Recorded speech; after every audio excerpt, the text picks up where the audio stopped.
really don't know if anyone's interested in this sort of thing, but if you can tell by the way this looks, this is very old.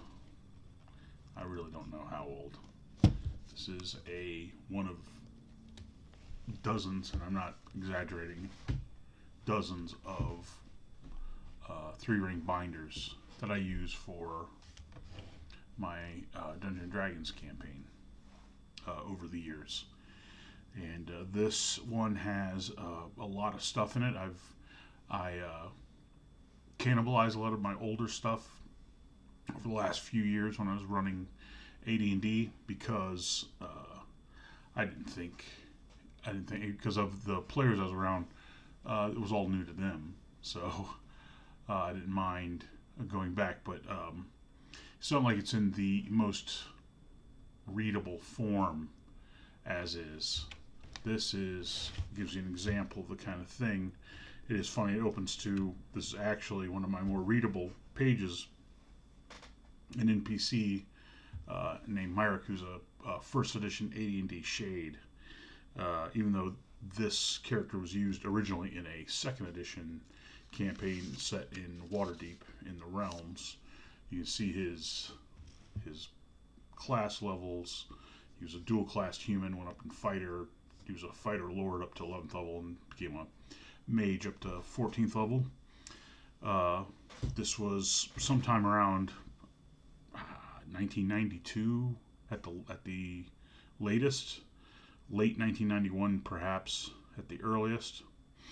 And this gives his stats, and this gives you kind of detail that I did. And here's, these are, some of these pages are going to be yellower than others. You can see I wrote out everything, all this stuff in, I printed it out. I use this, I print as opposed to using, for example, something more, so as opposed to using cursive. But if you look towards the back, I'm going to flip way back, you can see this is even older stuff. This is from early 1990, early 1991, I should say, late 1990. Because I can remember more about this because of the some of the stuff you can see. I have the year, I have the adventure number, I have Savage Frontier, the year that the game took place in, the Year of Shadows, Elysius Day 10. Not everyone's going to be able to read this. My handwriting's not that great, and I understand that a lot of cursive is not exactly. You can see that the page size. These are the 10.5 by 8, as opposed to from that point on I always would try and get 8.5 by 11 college rule. But for my first campaign I was running, this was a kind of actually a kind of part of a mega dungeon that ended up leading into a sort of Ravenloft-like thing, though not Ravenloft. That was before the Ravenloft became a separate setting, and it was. But I used the sort of the, not for this stuff, but that's part of what was in here. This was a big part of the party. The players would tell me where they were headed, and I would basically, instead of rolling for random encounters along the way, I would basically plan out their journey for where they told me they were headed, and as basically, instead of doing a hex crawl, or even it was more of a point crawl, what they would call point crawl now. I had other encounters. Some of this stuff would never be faced. Some of this would be skipped. Some of this would be delved into. I have no way of knowing. Usually, if there was a lot of, if it was combat encounter, you would probably see pencil marks on it, marking off hit points for creatures. But yeah, there's a lot of descriptions, and This is a wordiness to these early notes that I abandoned when I started having full-time job. Uh, Even that I started abandoning even before I got a full-time job when I just had part-time jobs. I didn't have time to do this sort of stuff. And you'll notice, I think if I even go through here, I don't think you're going to find very many maps.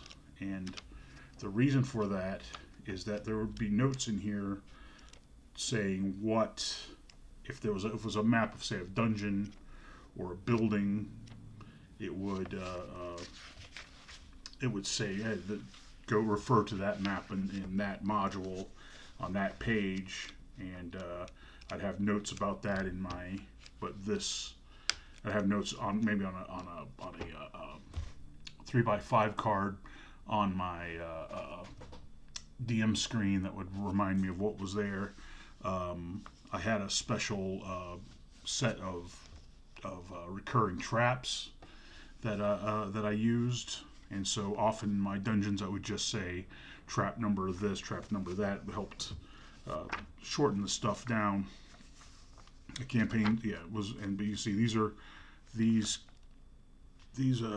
almost all these notes are from the early '90s, and these are ones that I haven't recently, so I haven't recently used. So you can see there's a number of encounters. You see some of them are just literally number of monsters in the room. Random items found in the rubble. Roll 1d3 for number. Roll 1d20 for item. And this gives you the kind of idea. These are. This was stuff I wrote out. Yeah. This is the. Let's see if I can put that down.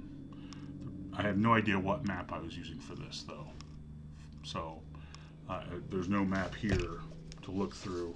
So even if I wanted to reuse some of this stuff, I would have to search out new maps. Here's another. There's this. This is the sort of the Strahd of my pseudo Ravenloft Baron Streffen, who was a Cambion instead of a vampire. You can see armor classes over here. His Thaco special abilities, spells, and his spell book. Yeah, fairly. I still do make a lot of NPCs with similar level of.